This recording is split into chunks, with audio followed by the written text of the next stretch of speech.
OK， 那接下来我们就来开始申请网址及主机吧。那这里我们推荐使用 A2 Hosting 这家国外知名的主机商。那它最主要的优点有最基本的方案就有 100GB 的超大储存空间，然后主机的价格便宜 ，CP 值够高。每个方案都有免费的官方网域信箱可以使用，然后主机的速度快而且稳定。那再来，所有方案都有免费网站搬家的服务，所以如果你的网站现在在其他的主机商，也可以请他们帮你搬到 A2 的主机底下哦。那你可以在网址列中输入这一段的网址，或者是点击影片描述栏中的连结前往购买。那透过连结购买主机的话，可以享有专属的价格折扣优惠哦。那我们在浏览器中输入网址之后，我们按下 Enter 键，就会进入到 A2 主机的官方网站咯。然后我们点选选单中的 Hosting， 然后再找到 Web Hosting。然后我们来看一下说它的主机的价格方案有哪一些吧。那我们将视窗往下滑动之后，我们可以看到价格的方案总共是分为4种。那最低阶的方案的话是 Startup， 它的每个月费用是 2.99 美金。那你可以看得到说它的这里也有不同的时间可以做选择。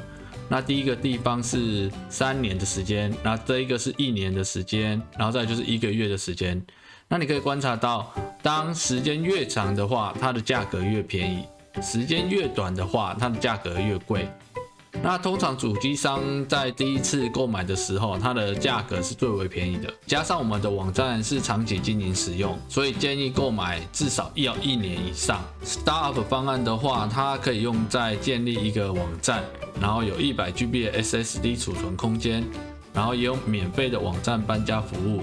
那再来是 Drive 的方案 ，Drive 方案的话，它每个月是 5.99 美金，那它可以用来建立无限个网站，然后还有无限的储存空间，然后也有免费网站搬家的服务。那比较特别的地方是，它多了一个免费自动备份的这个功能。那因为我们在网站经营的时候，随时都有可能会发生状况，比如说网站中毒，或者是因为我们更新了外挂之后，导致网站它是无法上线的状态，那我们就可以使用它的自动备份功能来去做还原。那经由还原之后，我们就可以让网站可以随时保持正常上线的状态，所以这是一个非常重要的一个功能设定。那再来就是 Turbo Boost 第3个方案，那第3个方案的话，它每个月是 6.99 美金。它也一样可以用来架设无限个网站，有无限的储存空间，然后一样有免费的网站搬家服务，还有网站免费备份的服务。那它的这个方案的话，比较讲求的是速度为优先，所以这个方案有针对速度去做过优化。那对于说网站速度比较有要求的话，会建议选择 Turbo Boost 的这个方案。那通常来说，我们选择 Drive 或 Turbo Boost 的方案就够了。我们不需要选择到 Turbo Max。那确定好你的方案之后，我们就点选橘色按钮开始购买咯。接着我们会来到设定网址的地方。那网址的地方它主要分为4种。第一种是如果你已经有在其他地方申请网址的话，那你可以将你的网址输入在这边，然后再去做 DNS 设定，将你的网址跟这一台主机去做关联。那第2种方式的话，一样是你已经有网址，那你想要把它转到 A2 主机的底下一起去做管理的话，那你就选择第2种方案。那第3种方案的话是注册一个全新的网址。那一般来说，我们在第一次申请主机或者是第一次架站的话，通常是没有网址，所以说我们比较常用的是申请一个新的网址。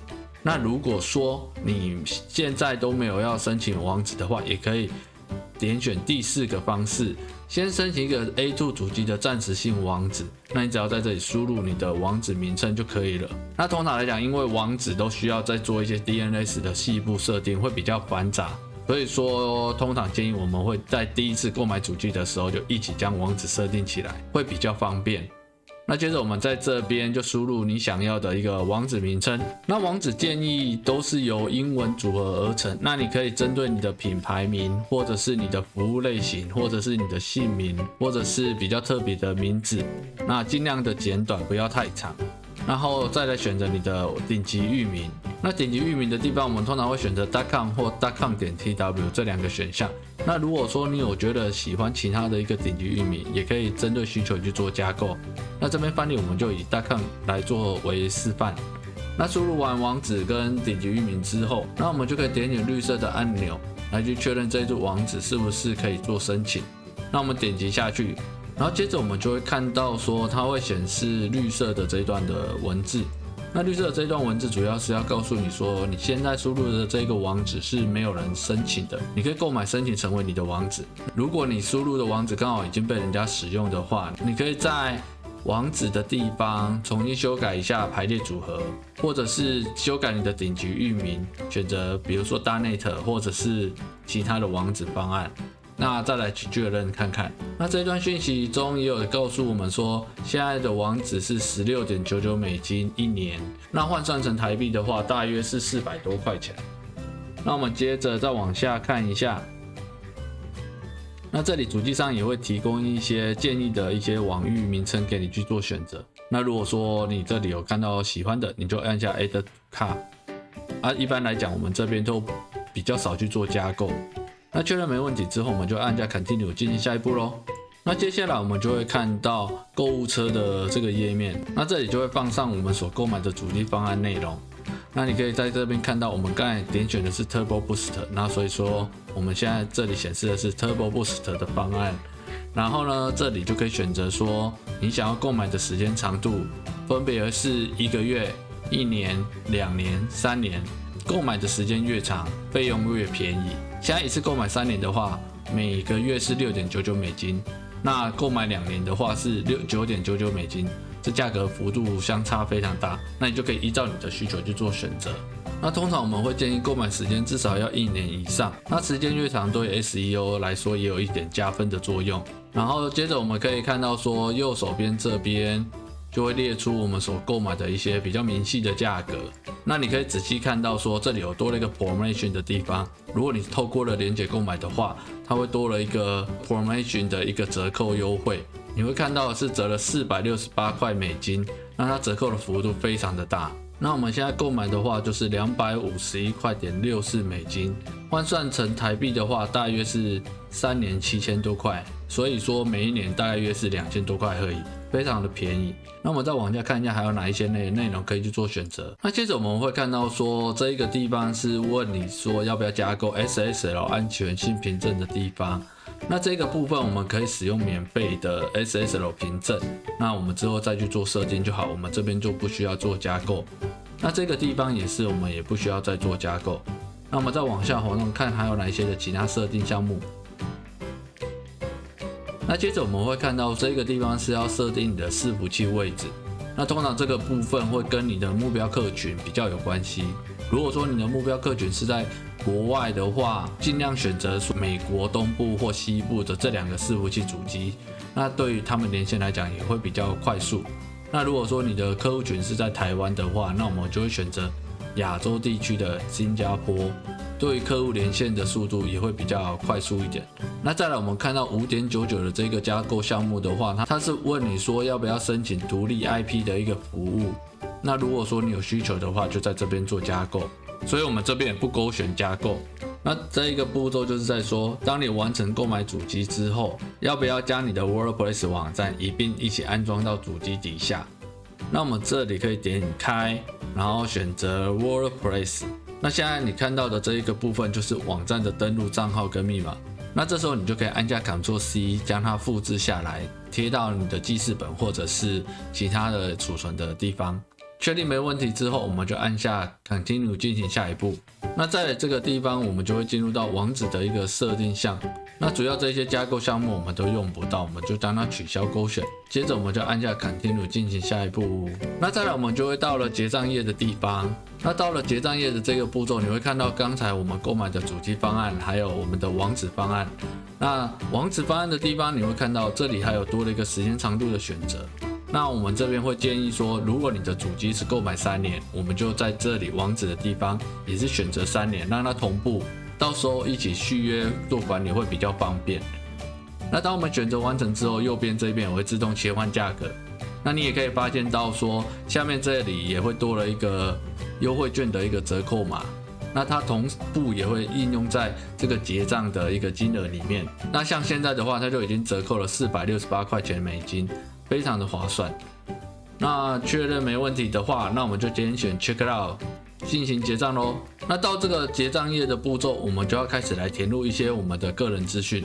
那这些的栏位会有点多，我这边也会一步一步的带你去做填写。那首先我们在这个 first name 的地方，这里要输入我们的名字，那你的名字也可以输入你的中文或者是你的英文名。那 last name 的地方我们就输入姓氏。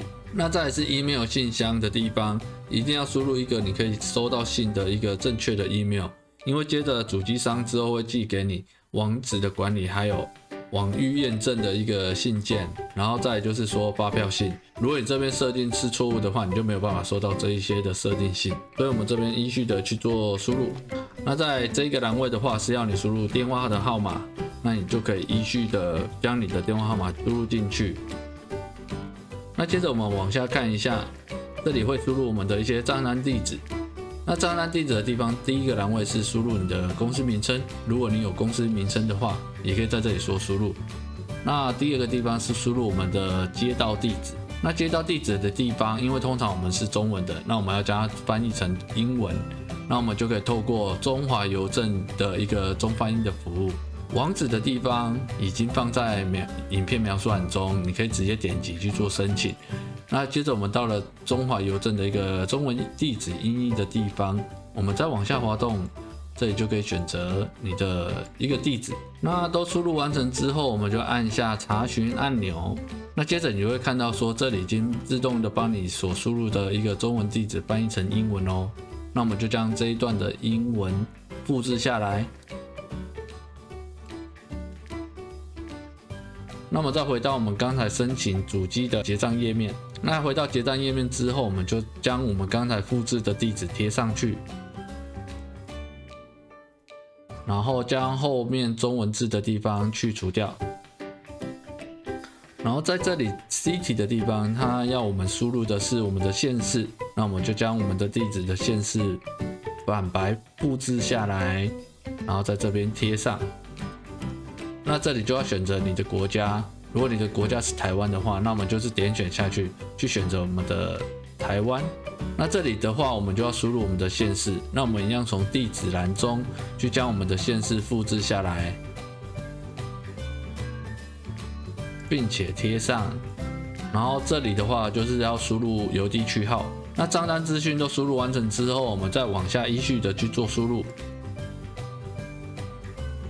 那接着我们会看到说，这个是网址注册资讯的地方，这里你就可以设定你自己的专属密码，或者是使用平台提供的自动建立密码的功能。那我们如果说你要使用自动建立密码的话，那我们点选按钮，然后让它自动生成密码。那选择一个你比较顺眼的密码之后，我们就按下绿色按钮，将它复制下来。那复制下来之后，它就会自动帮你把刚才的那一段密码贴上去。那通常我们比较建议说，这里是输入我们自己比较容易记忆的密码，所以说在这边我们就手动去做输入。那这里我们一样再次输入一次密码，然后接着这里就是输入一个，如果你未来忘记密码的话，它会给你一个取回密码的一个提示讯息。那这边你就可以选择一个安全性的问题，然后这里输入你的答案。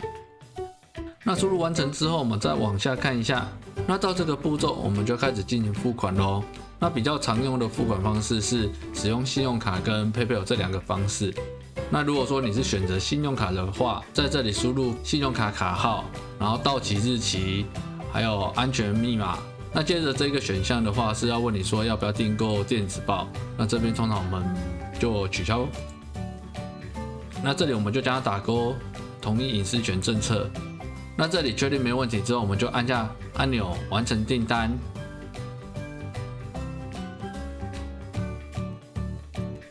那当我们回到了信箱之后，我们会发现 A2 Hosting 寄给了我们好多的信件。那等一下我们就来一一的确认一下，说信件中有哪一些的内容。那主要最重要的信件中是以这个 IMEDIAT 的这一封网址的验证性最为重要。那它主要是要确认你是这个网址的所有权人，所以说我们只要点进去，点击连结确认一下就可以了。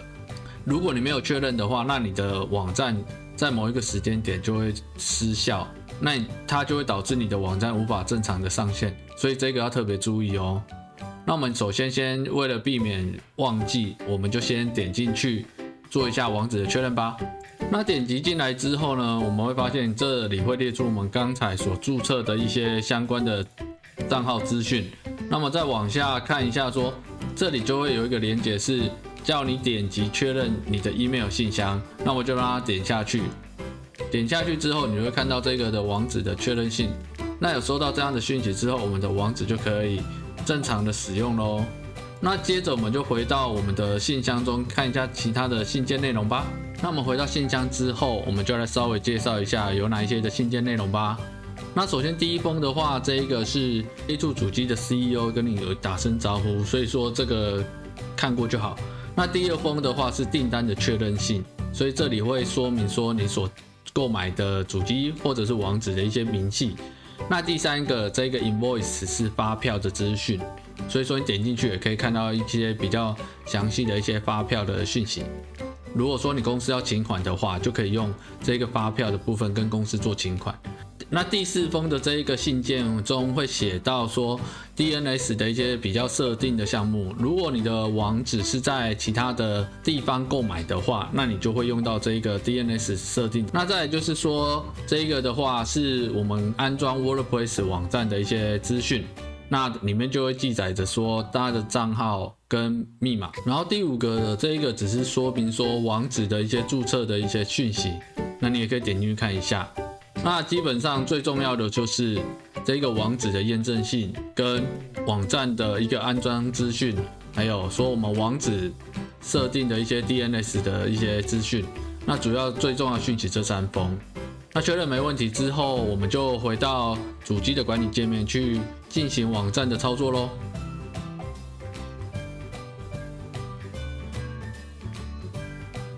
那当我们的信件都确认完之后呢，因为它的网址生效还要一段时间，那我们就可以来确认主机它管理界面的一个设定。Service 的地方指的是你的主机数量， Domain 的地方就是你刚才购买的网址的数量。那因为我们刚才在购买的时候，我们是同时购买了一台主机，还有一个网址，所以说它在这里都会显示为数量1。那未来如果说你有跟客服做一些提问，或者是请他们帮你解决问题的话，这里也有服务单的一些讯息会显示在这里。那如果说你有提问的话，只要这里点进去就可以看到你所提问的内容。那再来就是说，我们在Domain的地方就会看到我们所申请的一个网址，还有我们所购买的主机的方案。那这些就是主机的一个基本的管理资讯。那我们再来就是要做一个网站的新增。那我们就点选 cPanel Login 进入到主机的管理后台吧。那进入到管理后台之后，你会看到有非常多的东西。那主要我们会用到这一个是可以建立官方网域信箱的一个功能，然后再来就是说还有建立网站的功能。那因为我们一开始就已经有先安装了一个 WordPress 网站，所以说我们只要去登录去做管理就可以了。那我们首先第一步，我们就先将它改为是中文的管理界面，会比较好说明。那我们点选网页往下滑到最下面之后呢，让我们找到一个 Change Language 的地方，然后点进去。那接着我们将语言的地方选择为中文。那我们点下去之后，选到了最下方 Chinese Taiwan， 然后我们按下去，然后之后按下储存。那这时候你就会看到说它的管理界面已经变成了中文咯。那这样应该操作上会更为直觉。那我们就来稍微去认识一下说主机有哪一些的功能可以做设定吧。那回到了管理界面之后呢，就来稍微认识一下吧。首先我们会用到的是电子邮件的地方，我们就可以用这个的功能来去新增我们官方网域的信箱。然后呢，你在右边这里就会看到你所注册的一个主网域，还有你的主机 IP 位置。那我们再往下看一下，那我们在这里就可以看到档案管理的地方，还有 FTP 设定的部分。如果你的网站之后是多网站的话，那你都可以在这边去做一些档案的管理。然后再来是说，如果你比较熟悉资料库的话，也可以在这边去新增你的第2个资料库跟第3个资料库，就可以无限的去做新增。那么接着再往下看，那在网域区块的地方，如果我们之后会新增第2个网站，那我们就会用到附加网域的地方将它新增进去。那如果说我们要设定的是主网站中的子网站，那我们就会用到子网域的地方，这个也是很常用到的功能。那主要我们会用到的就是这几个功能。那接着我们再来将浏览器往上滑动，然后点选我们的主网站，那我们就可以开始进行网站的相关设定咯。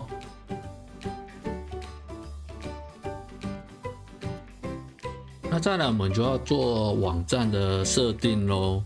那你可以看到说你现在预设的一个网站是非常的简单，非常的阳春，那我们就要帮它加一些网站的样式还有功能下去，然后让我们的网站可以更为丰富。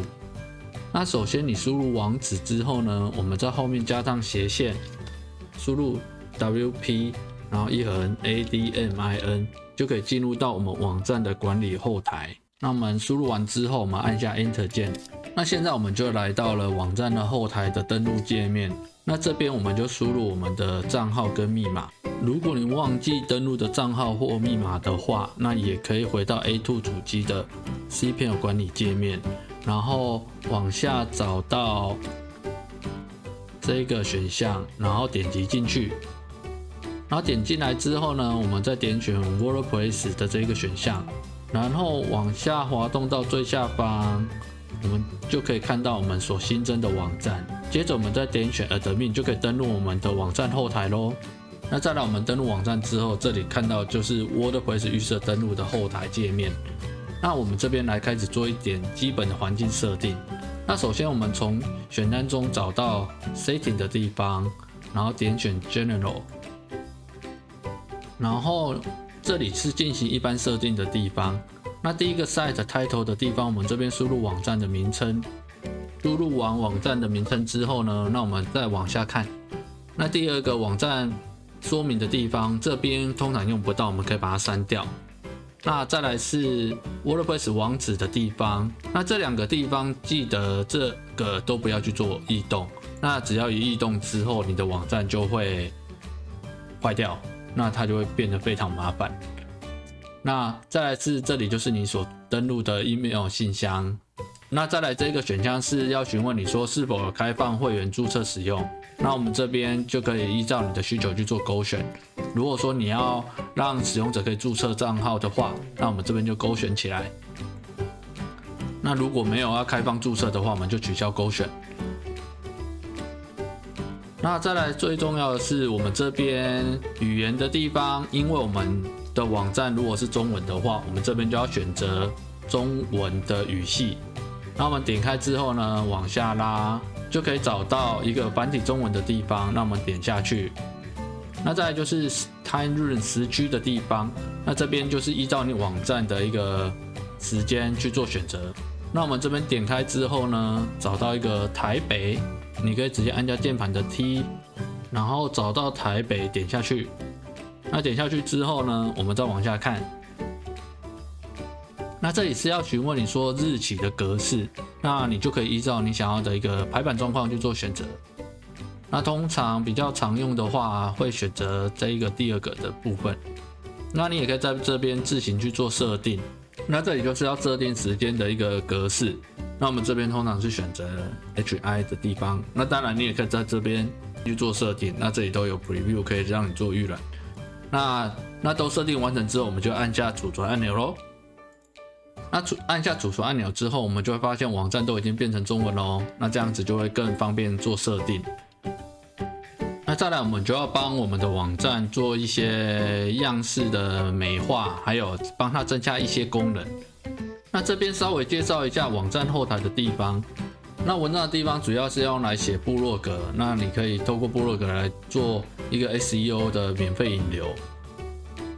那媒体的这个地方就是要来储存我们网站所使用到的图片或者是相关的档案。页面的地方就要来设计我们网站所看到的一些相关的页面，例如首页、关于我们、联络我们等这些相关的页面，都可以在这边去做设计。留言的地方是在部落格文章底下，通常会有一个留言框框，那让访客可以在这边直接留言与您互动。那外观的地方就是整个网站最重要的样式设定。那一个好的主题会影响到你整个网站之后的运作。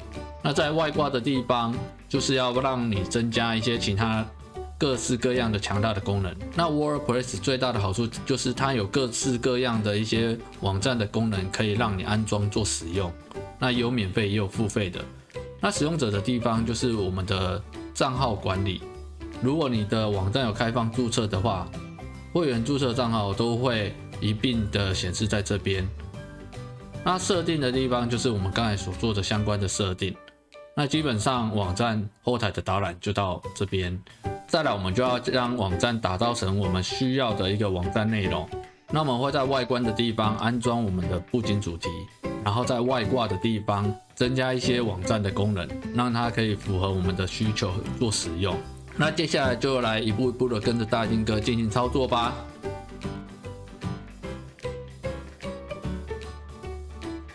那第一步我们就先来做网站的主题安装。那主题主要会攸关于说你整个网站的一个样式，还有包含色系，还有一些相关的功能设定。所以主题占着你的网站是非常重要的一个功能。主题的相容性高的话，你的网站比较不会发生问题。那接下来我们就来介绍一下今天要安装的 WordPress 主题 The Rive。我们可以在网址列中输入这一段的网址，也可以在影片描述栏中点击连结前往 The Rive 官方网站。那为什么选择这个主题呢？它是一个以转换率为主的一个布景主题，然后它可以做到 landing page， 还有名单磁铁，就是可以让你用 email 的方式来取得你的客户名单，还有线上测验、线上课程。这些非常实用的一些行销功能。那最重要的是它的页面编辑器非常的好用，只要用拖拉的方式就可以快速完成页面的设计。重点是它还有一些丰富的模板可以让你快速使用。那接着我们就点选 Start Now。那点选进来之后呢，这里就有官方的一些介绍的说明。那你也可以观看影片一下，说它可以做到哪一些的项目。那我们可以点选选单中的 The Rive Suite 来看一下它的内容有哪一些。那它主要会是由这11个功能组合而成。The Rive Suite 是一个组合的套餐。那如果你买了 The Rive Suite 的方案之后，你可以享有这所有的一个程式的功能。那它包含了布景主题，然后页面编辑器，然后线上测验的产生器，然后名单磁铁，还可以做到 A/B 的页面测试，用来评估说哪一个的转换效果比较好。然后再来还有倒数计时器的方式可以使用，那这个可以用来增加一些销售的紧张感，那让你的客户快速下单。那我们再往下看一下说，这里也有线上课程的功能可以使用，还有自动化销售的一个流程，也可以让你快速套用。那整体来说，我觉得说它整个方案是非常的划算，所以说你可以考虑单独的购买功能，或者是购买组合套餐，会比较便宜。那如果说你没有要买套餐的话，最基本就是买这个页面编辑器跟它的主题，这两个是合在一起的，所以你只要点进去之后就能单独的购买。那这里的话，因为我买的是套餐的方案，那我这就以套餐的方式来去做介绍。那我们再点选 Back 回到网站的页面。那么进入到这一页之后呢，如果我们要开始购买的话，我们就点选 Get the Rive Suite。那再来你就会看到说它的价格方案。那它的价格方案的话分为两种，一种的话是每一季的话是$99，那每一年的话是$299。那两个方案的内容是一样的，那它都有完整的所有的一些外挂功能可以使用，还有它的一些布景主题的样式，然后重点是它的一个客服资源。那它可以透过他们的一个官方的一个主题，然后你可以开放一些暂时性的权限，让他们登录到你的网站去帮你检测问题。那他们检测问题的时候也会很快速的跟你回复，所以我觉得这是一个很推的一个售后服务。然后还有无限更新，它的这个方案的话，可以用在5个网站上面。也就是说，如果你买的是1季方案的话，那它平均下来每一个网站大约是$20，大约是600块左右。那你也可以找朋友一起合购。以方案来讲的话，大信哥是购买这一个1年$299的方案。那所以说，你可以考虑一下，针对你的需求去做选购。那确认好之后呢，我们就点选 Buy Now。那再来，我们就会来到了它的结账页面。那结账页面的话，这里就会有写到说它的一些内容。那除了刚才说到的无限更新，还有无限的客服资源之外，还有200个以上 Landing Page 模板，还有30个免费的教育课程可以让你观看。还有整合40个以上的一些软体工具可以让你使用。那整体来说，我觉得 CP 值非常的高。那要付款结账的话，就在这边输入我们的注册的名称，然后这里输入你的名字，那这里就输入你的 email 信箱，然后呢，这里就选择你的所在地区。那其实这里随便填一填就可以了。那输入完成之后呢，他就会询问你说你是要用信用卡结账还是用 PayPal 结账。那如果你是用信用卡结账的话，你就在这边输入你的信用卡卡号，然后你的到期码，还有你的安全码。那输入完成之后，就完成了 The Drive Suite 的购买咯。那接着我们就来看一下怎么安装到我们网站里面吧。对了，当你购买完之后呢，因为刚才购买的资讯里面它没有让你设定密码，所以说到时候你要登录到你的信箱中，找到 Welcome to the Drive Suite 的这一封信件，然后信件里面就会告诉你说你的账号名称跟你的密码，那到时候你才可以去做登录你的官方网站，并且安装主题及外挂。那一般买完的时候，你登录到官网应该就是预设是登录的状态。那如果还没有的话，我们就点选 Click here to log in 去登录我们的会员账号。那再来就会来到了账号的登录页，那我们就在这边输入我们所注册的 email 信箱。那这里就是输入刚才信件中的密码。那输完之后，我们按下 log in 就可以登录我们的会员账号咯。那登录之后，你会看到官方网站上面会多了一些选单的项目。那现在我们主要是要下载我们刚才购买的外挂。那你也可以看一下说它的一个运作方式的影片，那也是非常的清楚。那主要安装这个主题程式的话，只要3个步骤。第一个步骤就是先下载，然后并且安装到我们的网站里面。第二个步骤是在你的网站中启用你的外挂。再来就是选择你想要开启的一个外挂功能，那就完成设定咯。它的步骤也是非常的简单。那我们接下来就把这个主题程式的档案下载下来到电脑里面，接着我们就回到网站的后台去做进一步的设定吧。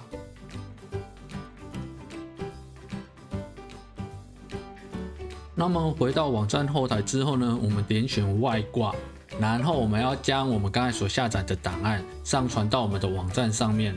接着我们点选安装外挂，那点选完之后呢，再点选上传外挂。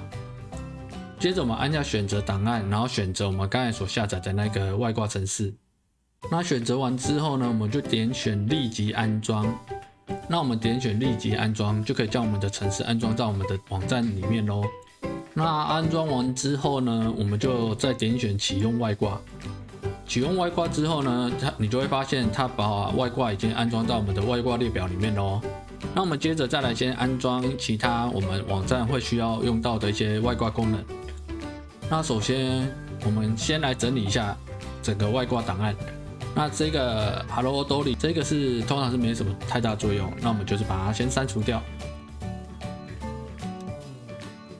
那再来是这个的话，就是用来阻挡垃圾留言的外挂程式。接着来安装网站中所需要的其他的相关的外挂。那我们点选安装外挂。那这边我们会需要先安装我们购物网站会需要用到的外挂程式。那我们在这边输入 WOOCOMMERCE WooCommerce。那 WooCommerce 它是一个 WordPress 用来作为电商网站的一个外挂，那它的功能也非常完整，也非常的强大，也有周边的一些外挂功能可以做使用。那我们这边点选立即安装。那它安装完之后，我们再点选启用。启用之后呢，它就会需要你设定一些 WooCommerce 的商店资讯。那这个步骤我们先略过，我们之后再来去做设定。那回到网站后台之后呢，我们先回到我们刚才所安装的那个主题档案。那点选 The Drive 产品管理之后呢，它第一个步骤是需要我们先登录我们的账号。那我们这边点选做登录。那登录之后，你就会看到它所有的一些档案列表。那如果说你刚才购买的是 The Drive Suite 方案，你这边应该会跟大金哥一样有这么多个。那主要上面这里的话是外挂的程式，这边的话是外挂的程式。那这个的话就是 WordPress 的布景主题。那它的布景主题就是用来设定全站的样式。那外挂的话有几个非常实用的功能来跟你做一下介绍。那主要是像是这个是用来作为名单的磁铁。那它是要用来让你收集客户的 email 名单，那未来可以作为在行销使用。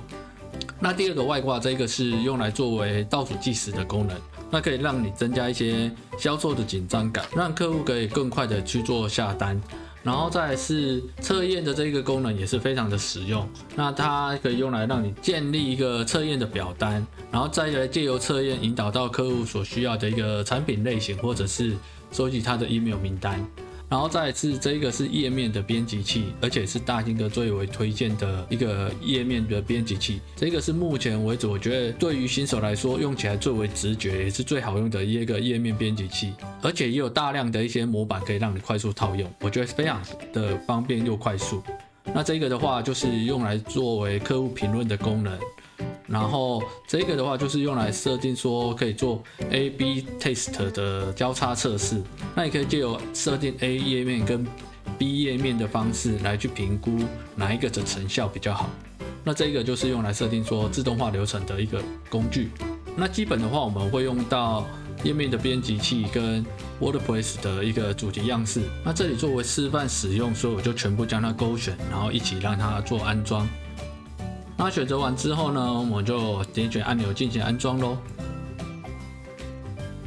那在安装的过程中会随着你所选择的数量而时间有所不一样。那它在安装中的时候都会呈现是 processing 的这个字样，那其他的就会依序的去做安装。那我们这边就稍微等它一下。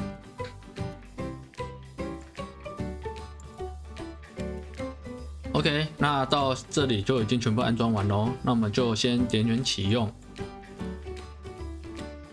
接着我们就再点选一次进行网站的相关设定咯。再来我们就会进入到了 Drive， 它贴心的提供一些安装的导引设计。那它主要预设会提供3种版型给你去做选择，这些版型之后都还可以做修改。所以说你可以先点选 Preview 去预览一下，说哪一个比较接近你想要的风格。然后呢，确定好之后，我们就点选 Choose， 然后选择就可以安装咯。那接着这个步骤也是我觉得用过那么多个布景主题，它现在最为贴心的地方。那它将我们会用到一些网站的一个细部的设定，用导引的方式一个一个的让你去做设定，非常的贴心，而且让网站的安装变得非常的简单又快速，而且也明确。接着我们就来照着它的安装流程进行设定吧。那首先我们点选 Get Started 开始设定，点选之后你就会发现这里都有颜色去做一个标示，那表示说你现在的设定是在这个步骤。那 logo 的地方我们可以在这边点选上传 logo， 然后选择档案，然后将我们的 logo 上传上来之后呢，可以点选 Select。那选择完之后，它就会帮你分为一个是亮版的跟一个是暗版的，然后确认没问题之后，我们就继续第二个步骤。那第二个步骤它是要用来让你设定品牌的颜色。那每一个的网站它都有一个主要的色系，那这里你就可以点开来去选择你的一个主要的颜色的样式，或者是你可以手动输入你的颜色的色码，都可以去做设定。然后我们选择完一个主色系之后呢，我们就按下 Apply。第三个步骤就是要来设定我们的 Header 的页手。那页手通常就是包含了 Logo 跟选单，然后还有说我们的 Call to Action 的按钮。Call to Action 主要就是用来希望你的访客可以点选按钮到哪一个你想要的地方。那通常是可能是留下 email， 或者是观看课程，或者是连接到你的商店。那右上角的这个选单中都可以有非常多的样式可以让你去做选择。那我们点开来看一下。那你点开之后，你会发现说它已经有预设了非常多种的页手的样式，可以让你快速的套用。那你可以往下滑看一下说所有的样式，然后再选择一个你比较喜欢的一个排版样式。那这些排版样式之后都可以去再做修改，所以说你可以先选择一个比较接近的，那之后再做一个细部的调整。那这里的话，我们就以 WooCommerce 3的这个编号来去作为示范。那我们点击进去，然后点进来之后，你会发现它已经帮你套用了，然后你这时候就可以去做一下预览。那如果说你觉得不满意的话，我们还可以再点选下拉式的选单，再重新选择一次。那如果说你确定完之后呢，那我们就再点选按钮进行下一步的设定。那接下来第4个步骤的话是要设定我们的页尾。页尾通常就是在网站最下方的一个资讯，通常就会放上一些公司的资讯，或者是选单，或者是一些社群连结。那你也可以透过这个选单来去选择一个样式。那我们点击进去之后，你会看到说它一样有一些提供一些预设的一个页尾的样式可以让你选择。那这边我就选择一个最简单的页尾样式来去做设定。那我们就点选它。那点完之后，你一样会看到它这里就是出现了一个预览的画面。那确认没问题之后，我们就再进行下一步。第5个步骤是要让你设定说你的首页的一个内容。那首页的内容它就会分为3种，第一种是直接将首页套用模板，那第2种是用一个空的页面，然后让你自行去做设计。那第3种的话就是直接用你的部落格文章来当做你的首页。那通常我们就选择第1种，用汇入模板的方式来去做设计。那点进来之后，我们一样会看到说它一样有提供预览的画面给我们做参考。那我们也可以点选这个样式里面去看一下有没有比较符合我们需求的一个排版样式。那我们点进去，那点进来看之后，你就会看到有非常多的样式可以让你去做选择。我们可以在这里看到说它有一个最大板块的一个排版样式，然后还有其他的比较简约一点的设计样式，你都可以去做选择。那在每个样式中，它其实都有多了一些 Call to Action 的按钮的一些设计。那这边我们先选择最预设的方式，那我们点进去，那选好之后，我们就进行下一步。然后在第6个步骤是要让你设定单一文章的部落格样式。那部落格样式的话，我们一样可以在这边去做选择，然后你就会看到说它有不同的一个呈现的方式。那选择好之后，我们就点进去，那我们就再进行下一步。第7个步骤是我们要来设定部落格列表的一个样式。预设的话，它是有这个侧边栏的一个功能。那我们一样可以点选下拉式选单，去选择说你想要的一个部落格列表的样式。那像这个的话，它的特点是多了上面的这块边了，然后这里是部落格的列表，然后还有侧边栏。那这里的话，它就是简单的一个色块，然后一样有部落格的文章列表跟侧边栏。然后你就可以针对这一些的需求去做一个选择。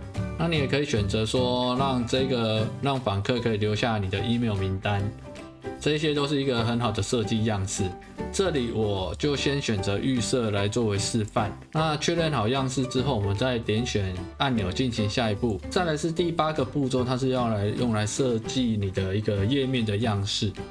那页面的样式的话，一样可以点选这个下拉式的选单，然后进去看一下说它的排版样式。进入之后，你一样可以从这里去选择一个你比较喜欢的一个样式设定。那这边我就以预设的这个样式来去做设定。那因为它这里有多了一个 Call to Action 的一个按钮，那我希望说它可以让访客点选这个按钮都可以前往到进入到我的商店。那确定完之后，我们再点选按钮进行下一步。那第11个步骤的话，它就用来设定你的选单。那因为我们现在还没有建立选单，所以说我们这边就先选择之后再做设定。然后设定完之后呢，我们就再点选蓝色按钮进行下一步。那到第12个步骤，这里就是做商店的一个样式设定。那这里首先我们先设定商店的页手。那页手部分它也可以个别的去做设定。那如果说你没有特殊需要的话，我们就采用预设的方式，然后就是跟全站的一个页手都保持一致就可以了。那我们再点选按钮进行下一步。那页尾的地方也是一样，因为页尾我们通常也是，除非你有特殊的一些需求，不然我们还是保持跟网站的样式是统一的就可以了。如果你有特殊需求的话，一样可以在这边去选择去做一个设定。那如果确认 OK 的话，我们就再点选按钮进行下一步。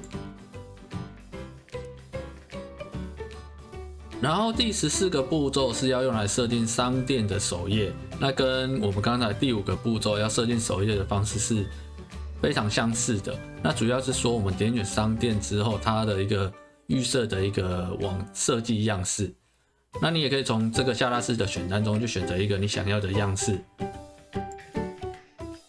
点选之后，你就可以从这些预设的设计样式中去选择一个比较符合你的需求的一个排版风格。那这边的话，我还是比较喜欢预设的一个排版内容，那你也可以针对你的需求去做选择。那我这边就选择预设的方式，那我们一样点进去。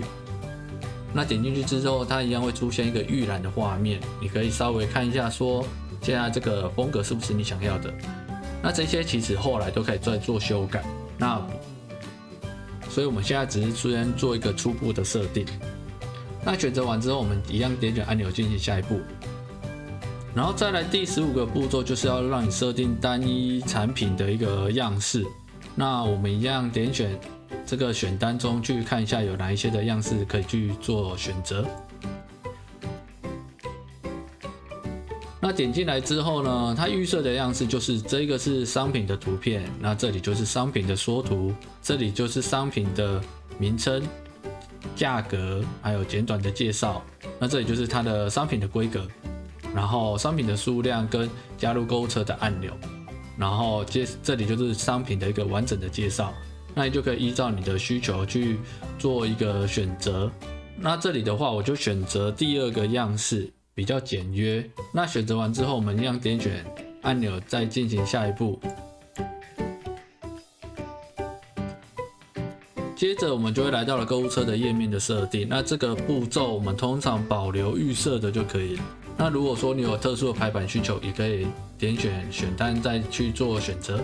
那我们这边再点选按钮进行下一步。那最后我们就会来到了一个结账的页面。那结账的页面的话，我们一样可以从这里去选择。那我们来看一下说它还有哪一些样式。那点进来之后，我们可以发现说它有3种的一个设计样式，主要的差别是在这边的地方它多了一个色块，其他的样式好像是差不多的。那我这边就选择这个的样式，做一点色彩的一个丰富。那选择完之后，我们一样可以稍微做一下预览。OK， 然后确认没问题之后，我们就点选按钮。然后到这个步骤的话，我们就已经完成了整个网站的设定咯。那你就可以点选 Preview 去看一下我们现在最后组合而成的一个网站的排版状况。那来到了这个页面之后，是不是就照着刚才我们所选择的一个设计样式都帮你套用进来了？那我们只要针对这些的内容去把它换成我们的商品、文案还有图片，那这样就很快速的就可以完成了一个网站咯。那我们再回到后台看一下，那在安装导览的旁边，这里有一个 template 的地方，那这里就会放上我们刚才所设定的首页样式，然后还有文章的样式，然后还有我们购物车的样式，甚至是说404错误页面的样式。那如果说你要再进一步的去做设定，都可以点选 Edit 再去进一步的做修改。那整个网站的样式设定就到这边咯。那再来我们就要开始设定我们的购物车网站咯。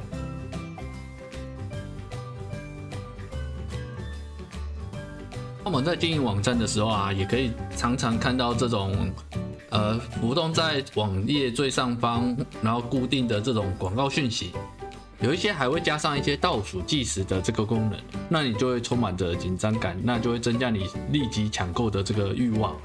那这个的部分的话，The Live Suite 它也有提供这样的功能可以做使用。那这个要怎么做呢？我们回到网站的后台，然后找到 The Rive Dashboard 的地方，找到 The Rive Automating 的这个选项之后呢，那我们进入到这里就可以建立我们的一个广告。那建立广告的方式也很简单，那我们就先点选 Add New， 然后这里就会问你说你想要的是哪一种的广告方式。那这边我就先点选7天的限时优惠。那选择完之后，我们按下 Continue 来进行下一步。那这里你就可以帮你的广告取一个名称。那取名完之后，我们继续点选 Continue 进行下一步。那到这个步骤之后，我们就可以做广告活动的一些细部的设定。那在操作的过程中 ，The Rive Suite 它都有提供这样子的一个教学导引，那你都一个一个的接着操作就可以咯。那我们这里点选 Edit。然后点选进来之后呢，我们首先这里是要设定我们要将这个广告显示在哪边，那也可以显示在首页，也可以显示在所有的文章，也可以显示在所有的页面，或者是显示在部落格页面、404页面，还有搜寻页面。那这边除非你的广告活动是针对特定的类型，不然的话我们这边一般都是勾选全部。